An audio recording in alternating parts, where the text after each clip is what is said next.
In this video we give a short introduction to cointegration based on a simple bivariate example. Say that we're interested in the relationship between two variables. First, income, which we denote YT, and the second is consumption, which we could denote CT. And let's assume that both of these variables are non-stationary unit group processes. First, let's give a definition of cointegration. If CT and YT are both I1, but there exists a vector beta such that the linear combination beta prime xt, which is beta 1, beta 2, and let's define xt as CT YT, so that's just a 2 by 1 vector.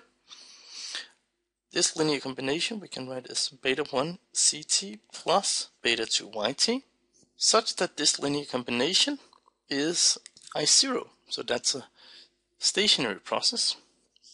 Then CT and YT are co-integrated with cointegration vector beta. So that's the definition. Now let's try to consider some hypothetical equations for CT and YT that will allow us to address the issue of cointegration. So we have a bivariate model for CT and YT, so that's consumption and income. And let's assume first that YT is what we call a random walk process. So YT depends on its own lag plus a residual which we call epsilon YT. Then we have an equation for CT. And now assume that consumption is a function of income last period. It has a coefficient of b, so b multiplied by YT minus 1 plus epsilon CT. And then we make the usual assumptions that t goes from 1 to capital T, that the epsilon t's here are IID, which means 0 and constant variance. And finally we take the initial value y0 and c0 as given. Now we could define xt. It's just defined here as CT stacked over YT. Now we want to briefly look at the MA representation. The MA representation for YT is quite simple. YT we can iterate back, simply solve in terms of the past and initial values, and we get that YT equals Y0 plus stochastic trend, I goes from 1 to T, epsilon yi. If we do the same for CT, now CT is equal to b multiplied by YT minus 1, so let's plug in for YT minus 1. There we get y0, and then we can write this as a sum from I equals 1 up to t of epsilon yi. But note that now we have also included epsilon yt, which is the final part of the sum, which is not exactly what we want. So we subtract that like this. And then we have to remember plus epsilon ct. Now we can write this as b times y0 plus b multiplied by the sum I equal 1 to t of epsilon yi. And then we have these two shocks plus epsilon ct minus epsilon. First, in both of these processes, we have the role of the initial value. Second, we have a stochastic trend in both of them. And finally, we have in the equation for CT, we also have a stationary component, which is given by the last term we have here, epsilon CT minus epsilon YT.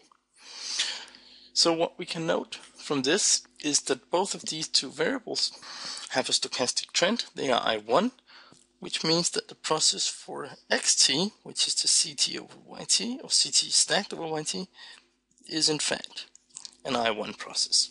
So both of the variables are I1. If we look at the first differences, first delta YT is just equal to epsilon YT, and delta CT is equal to B multiplied by delta YT minus 1 plus epsilon CT, which we can also write as epsilon CT plus B epsilon YT minus 1. So there we have an equation for the first differences, and just note that both of these are in fact stationary or I0 processes. So one thing to note from the MA representation is that only epsilon yi have a permanent effect. It means that only shocks to income have a permanent effect on these two variables, while shocks to consumption, epsilon ct, only has a transitory effect, and it only has an effect on ct. So we want to briefly show that ct and yt cointegrate with cointegration vector beta, which is equal to 1 minus b. So to show that, let's define a new variable which we could call set t, which is just defined as beta prime xt. So that means we have ct minus b times yt.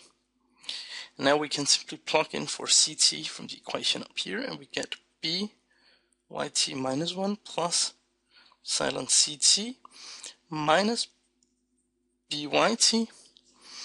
And if we recollect terms here, we can write this as minus b, the difference in yt, the first difference of yt, plus epsilon ct, which we already know that the first difference of yt we have from up here, that was just epsilon yt. So what we have here is epsilon ct minus b times epsilon yt. And this is indeed an I0 process. This is of course just an IID process actually, so it's stationary, it has a constant mean and a constant variance. So note, however, that we could also define another beta, which we call beta tilde, which is just k multiplied by beta, which would be k minus kb for k different from 0, and this would also be a valid cointegration vector. So this is just an illustration that the cointegration vector is only unique up to a constant factor here, so we can scale it up and down by a factor of k as long as k is non-zero. So finally, let's go back to the plot we started with. We have here a plot of two non-stationary processes, two unit root processes for yt and ct. If they are co-integrated, it means that there exists a linear combination of those two which becomes stationary. So here we have a plot. This could be, for example, our set t variable, which is equal to beta prime xt or ct minus b yt, and that is stationary while the levels of the individual variables are non-stationary. So that's the definition of cointegration. There exists a linear combination of the non-stationary processes which becomes stationary. So that's all for now. Thanks for watching.